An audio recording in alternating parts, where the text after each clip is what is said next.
I'm Jason Markos. I've been with Wiley for about 10 years now. First thing is, I speak too fast, so if anyone is not understanding me, English people don't understand me, tell me to slow down, and I will do my best to speak at the right pace. First things first then, content enrichment. Who's familiar with content enrichment? Who can tell me the difference between taxonomy and ontology? A lot less hands. Taxonomy is one of those terms that we find is one of the most used terms and most least consistently understood terms. And so we find that a lot of people have been working in this area. And so I want to talk today about what does it mean to have a content enrichment strategy and what might be your approach to doing that. And so we at Wiley, we've been looking at this and we've had various conversations with a few organizations.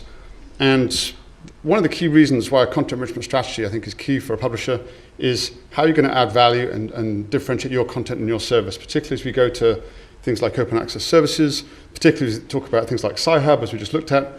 How do you make sure your content is valuable and useful and that you've got some way as a publisher to compete and distinguish yourselves? So in terms of then making a content enrichment strategy useful, one model could be to deliver an enhanced user experience through enrichment-enabled features. Which of you as organizations then, having said that you have content enrichment or are aware of it, have a strategy and might look a little bit like this? No? Okay, that might be a good thing. The point here about what we're saying is that if you've got enrichment kind of done right, you're adding value to the user experience, i.e. the user, the consumer, or the customer who's using your research content. How are they going to get some benefit out of what you've done through the content when they're consuming it? That's what we mean by this idea. In practical sense, examples of this might include a related article service.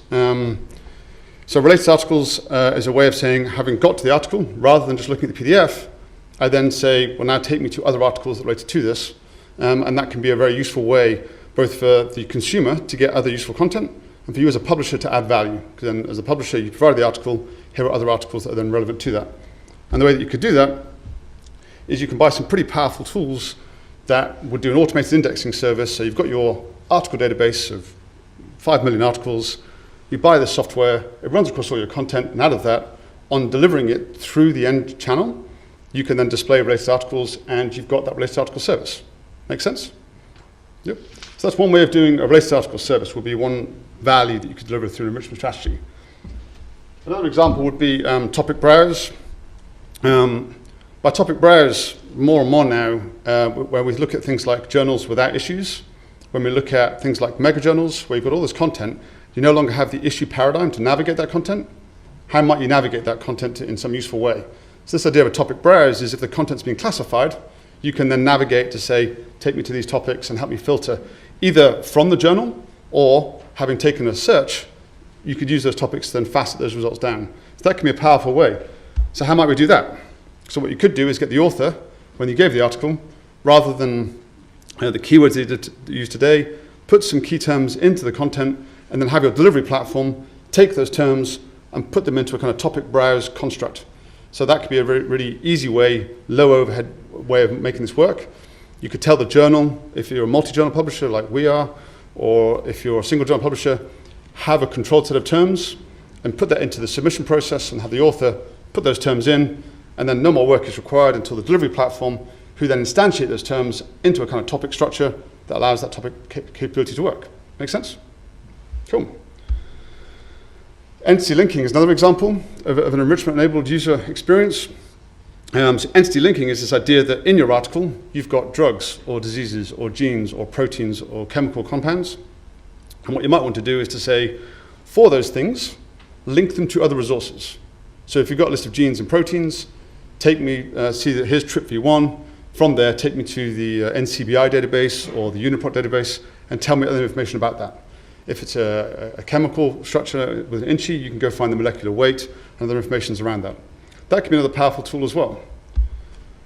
There are services out there you can buy today that will literally, plugged into your delivery platform, can read that content on the fly and then identify the diseases or the drugs and then link that out to Mesh or other resources that you can then find in Discovery.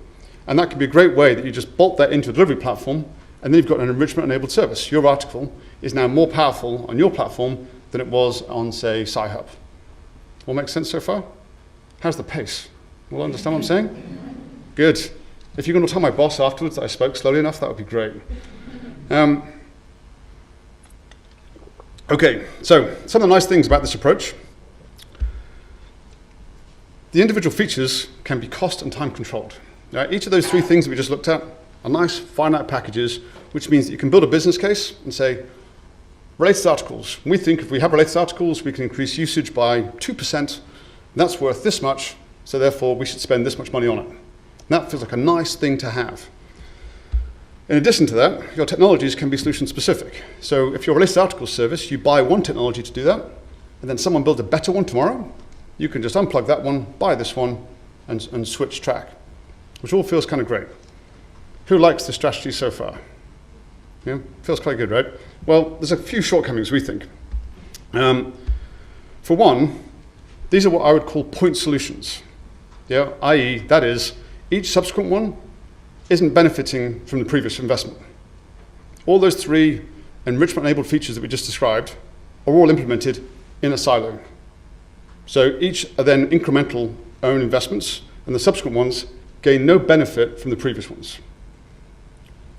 That's a problem, I think, because these are going to develop over time. In addition to that, those three we just looked at are really what we're looking at today as the kind of things you might be able to do with enrichment. What we're going to do in the future, who knows? As David just very elegantly pointed out, the future is a pretty interesting / scary place. And we have to think a lot bigger than what we think is going to help our content today. We have to equip ourselves to be able to do things in the future. And in order to do that, we have to find a way to be more nimble and to make it easier, I use this term, lower the barrier to entry, to try these new services. Because we're simply not going to live in a, I've got 5 million articles, pay for my 5 million articles, and here are the value add. I have to find a way to do other services. And if we've just keep building point solutions, we've not made it easier for us to embark and explore those new directions. Finally, which I think is probably one of the most important ones, how many are publishers here versus technology vendors here? As a publisher, it's a pretty interesting place right now, because what are we doing that's adding value?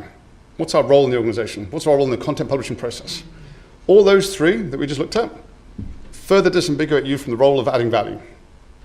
And maybe what we could be doing is saying, we as a publisher could be helping that content publishing process. Authors have richness in their content. We should be helping take that and then adding to it and making it more useful and more functional. That can then mean there's a reason for them to come to us, particularly in this new world of open access publishing where the author's paying us to publish their article for them. And if all we're doing right now is flattening into a PDF and putting that up there, we're not really adding any value. We're not really doing anything that's giving them a reason to choose us as a publisher. Now, sure, most authors today tend to choose, bless you, the journal that's relevant to their domain and where they're getting the most credibility, but ultimately they are getting money from their funder to pay for the publishing process. Ultimately, they are becoming a customer, not just the person licensing the content afterwards. And as we move towards more open access, they're not licensing the content anyway. So ultimately, the author can really be just the single primary customer if we don't start finding other ways to make the content useful. So this strategy that I've just proposed, I think, doesn't really address these points. So I think what we just presented is the easy way, which can work, but I might suggest an alternative approach. So we at Wiley embarked on this process 4 or 5 years ago. We worked with a consultancy, 6, 7 Bricks, who I think are over here. Talked to them, they're smart guys. And we wanted to explore what we think might be an approach to a content enrichment vision. We too had been approached by a lot of publishers and product managers in our organization who said, we want taxonomies and ontologies, we want topic browsers. And we took a view on that. I thought, well, actually, maybe there's something more fundamental here. And so we came up with this vision statement where we wanted to spin it around a little bit. We're not driving only user experience. What we're really trying to do is to instantiate a core competency where we inherently add value to the content as part of the publishing process. And by doing that, enabling us to deliver more value, enabling us to deliver more functionality, to equip us towards working a new way of thinking. So it's quite subtle, but a significant difference. It's not how do we build features on the delivery platform. It's how do we better enhance the content in order that we can build those things and a whole bunch of other things that we don't yet know what they are. Make sense? It's a pretty subtle difference, but we can go through it a bit more. So in practical terms,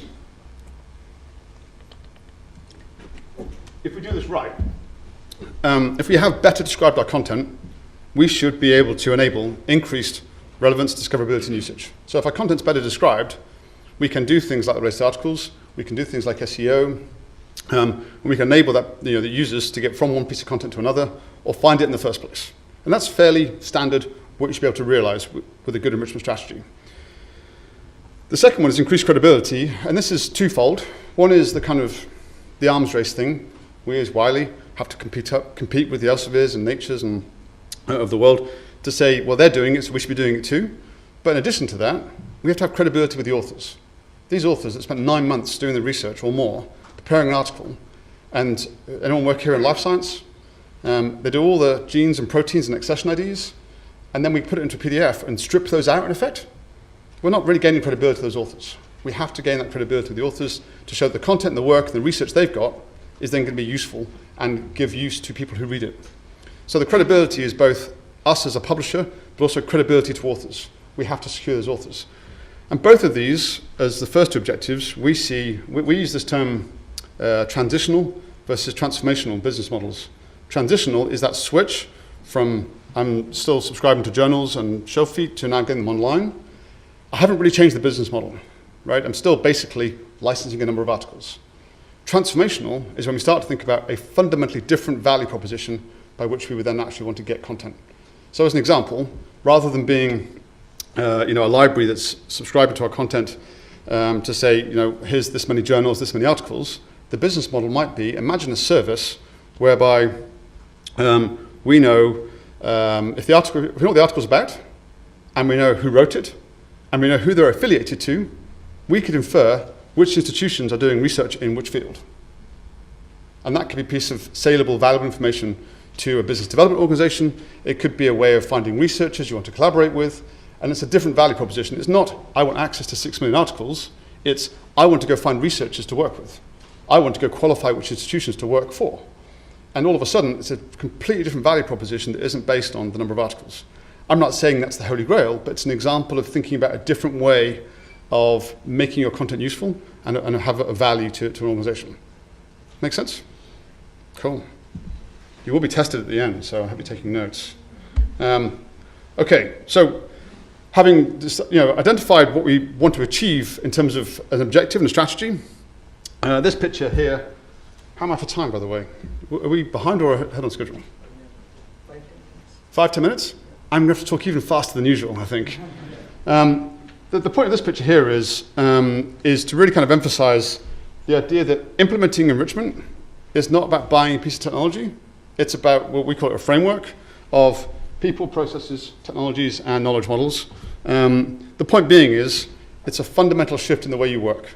So rather than simply buying some tech, plugging it into the content management process, we need to think about the people that we have in the organization.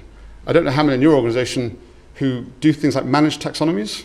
Does anybody do taxonomy management in your organization? And how many people have trained, focused professionals, so that's all they do? Not many. In most organizations, it tends to be someone's sideline job because they're an expert in that field, they do something else, and then you get them to go help manage that taxonomy. Well, maybe we should be employing people who do that and think about how they add value to the content as a process. Processes is where in the workflow can you do this enrichment? All of us are under massive pressure to get the content out the door as fast as we can. So we can't just simply explode the process and double the time it takes to publish the article, but we have to find points in the workflow where we can add some value in the enrichment and get that best bang for buck so that we can maybe find a way that we can do some enrichment and get some value without massively slowing down the process. Technologies, we'll come to in a minute. Knowledge models, for those of you earlier, seeing as no one was prepared to define the difference between taxonomy and ontology, knowledge models, I think we coined this with the help of our friends at 6-7 Bricks to take the heat out of the debate between controlled vocabularies, taxonomies, and ontologies. The point is, knowledge models are the constructs that reflect the needs of your domain that you're working in. And that might be a taxonomy, it might be an ontology, it might be a whole range of those things, but if you work in, say, medical, you have to work with mesh. And you can argue about whether it's a taxonomy or an ontology or a really badly hacked taxonomy that's trying to be an ontology. Or it doesn't matter. It's just a knowledge model, right? That we have to work. If you work in medicine, you've got to work with mesh. And knowledge models, we used to think as an organization that knowledge models used to be a bit like, for those of you old enough to remember SGML, a DTD that was an asset that you would invest in. And it would become something that would be, I must have this, it's intellectual property. I actually think there's a slightly different view on this, knowledge models will work better where they're interoperable, where they're shared between organizations and that different people use them, and then we'll gain more by us all adopting the same one, and the competitive advantage becomes in how well you implement that knowledge model against your content. So we think knowledge models is about learning how to adopt the markets and understand which ones are out there as market standards, and where necessary, build ones where they don't already exist. So we as an organization need to be able to build all four of those things. It's our four-legged stool. We try to make it a three-legged stool, but it's our four-legged stool. All four of these things need to be built, and they're not an incremental, they're not a binary thing. They're not just done. They're things that we will develop over time and build over time as a journey, as it were. And these are just expansion objectives, and this is just reflecting multiple long-term projects. And the point being, it's a long-term strategy. I'm conscious that I'm speeding up, so I hope you guys are keeping up. This is just a point of pointing out that the picture is not over here. We're not bolting it into the front end. We're bolting it into the content workflow. This is just a standard content workflow that every content publishing organization has a process: acquisition, management, delivery, and then into the actual end platform, whatever it is, whether it be for us on a library, PubMed, or stolen into Sci-Hub, whatever.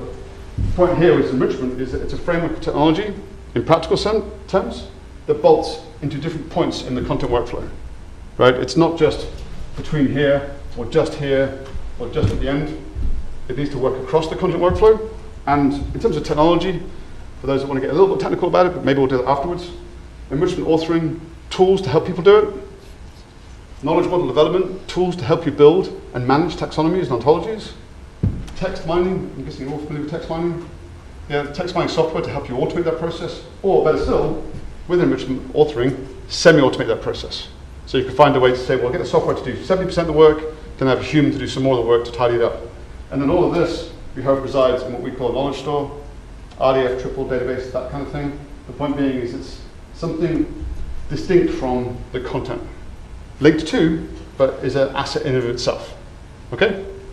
If there are any techs in the room, I apologize for the use of the word architecture. That's a real stretch of the term here. So, going back to the three examples we had earlier, how would we then do them differently? So the related article service, rather than just bolting in an indexing service to the front end that delivers related articles through an automatic manner, what we could have done is built what we call a semantic fingerprinting capability that better identifies what the article's about. And then that semantic fingerprint can then be used to compare to other semantic fingerprints. That's how you then build the relatedness. But once you've built that semantic fingerprinting capability, that same capability can then be used to describe other things, like images, like people, like institutions. That semantic fingerprinting becomes the underlying capability, you can apply to other things. But you've manifested it in the first instance as a related article service, but then you can then manifest it and use it in other ways elsewhere, which is, hopefully you can see the fundamental difference about how this approach would work compared to the one I showed at the beginning. In addition to that, topic browse. So rather than just embedding terms into the articles and then having the front end turn that into a topic tree, what you really want to be doing is managing your taxonomies in a first-class manner in your knowledge store, so that then when the person classified it, they probably didn't even change the article. They just connected it to terms in the knowledge store. And there's a couple of key benefits to this. One is you can then change the taxonomy. Right now, we've worked with some journals who've been doing this for years and feeling very good about the fact they've been classifying the content, but because it's all embedded in the content, if you ever want to change a term, you've then got to go and change every single article that use that term. When you realize that term now has a new way of being said, if you've got a centralized taxonomy management system, you can then go change it in the taxonomy management system, and it will just ripple through all the content. In addition to that, and I would say more importantly, you can apply it to multiple content sets or products or journals. Building a taxonomy for one journal is really short-sighted. The real value will be applying it to 50 journals, or 50 books, or 50 books and 50 journals. And so that central capability is then much more powerful and deployable and basically realizable as an asset. Finally, entity linking as well. So rather than a front-end service that does real-time crawling of the content and finding what entities are in there, if we actually did it as part of the content process, then instantiate that information into the knowledge store, we can then use that same information for things like building faceting. So in the same way we talked about the topic browse earlier, well, if I identified every single gene and protein in the content, I could then use that to facet my search results, for filtering. I could then use it for search engine optimization by building indexes.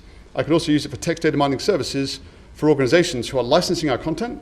We could say, well, actually, here you go. Here's all the genes and proteins we've already extracted for you. You can use that. That's the same information that was being done to drive the entity linking, but then can be manifest as other kinds of services and capabilities.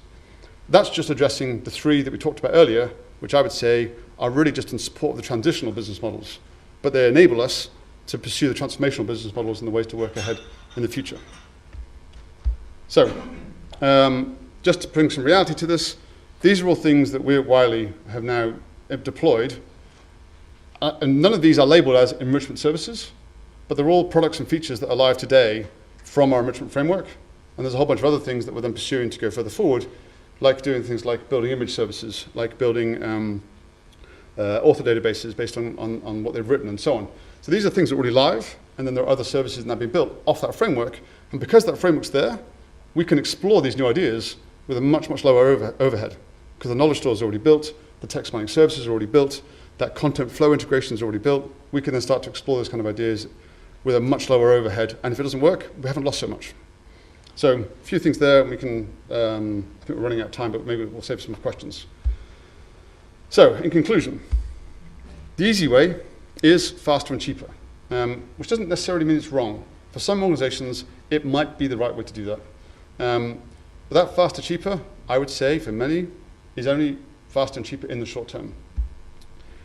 The right way, which is, I'm biased because that's why we've done it, but I think the right way does have some challenges. There is a higher initial investment. We did have to spend more money up front.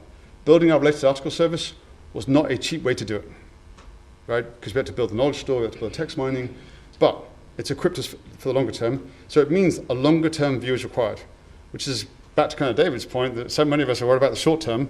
Where are we going to be in 15 years, 10 years, 5 years' time? How are we equipped to do that? That longer term view is required, which is very hard when companies are under huge amounts of pressure and organizations are under huge amounts of pressure to deliver returns this quarter or this month even. So that longer term view is hard, which makes it a harder internal sell. I've been talking about this at Wiley for longer than I care to admit. It takes a long time to kind of get the momentum going and find ways to make this work and to keep the confidence in it and to have faith that it will then deliver the value in the longer term. But there are some distinct benefits. It's distinctly more cost effective in the long term. Yeah, there are technologies now that we've been able to then utilize with supremely low overheads, things that we never thought we would build with the framework that we've now built really fast and really cheaply, which we think is pretty good. And it provides that platform to have the conversations about the new business models, about how ways to work. So we at Wiley have a lot of our content licensed by people like GSK and AstraZeneca and big pharmaceutical companies. They can't keep living in a model of, I want to license 5 million articles. Their librarians are under massive budget constraints. But if you talk to their content marketing team, or if you talk to their research team about how they're working, and you're able to deploy your content in a more useful way, you can then start to work in a different kind of way and have a different kind of conversation with them. That's not to say we won't keep licensing our content. It's huge.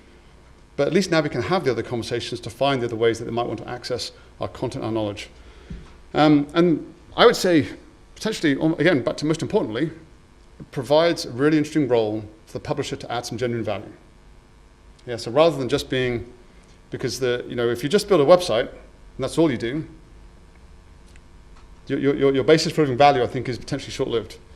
It's absolutely huge, but in addition to that, we want to say that publishing content should add value to it, not take value away from it. So what are the things that we can do to do that? And content enrichment, we think, is one of the strong ways to deliver that value or add that value to the content and give people a reason to publish with an organization.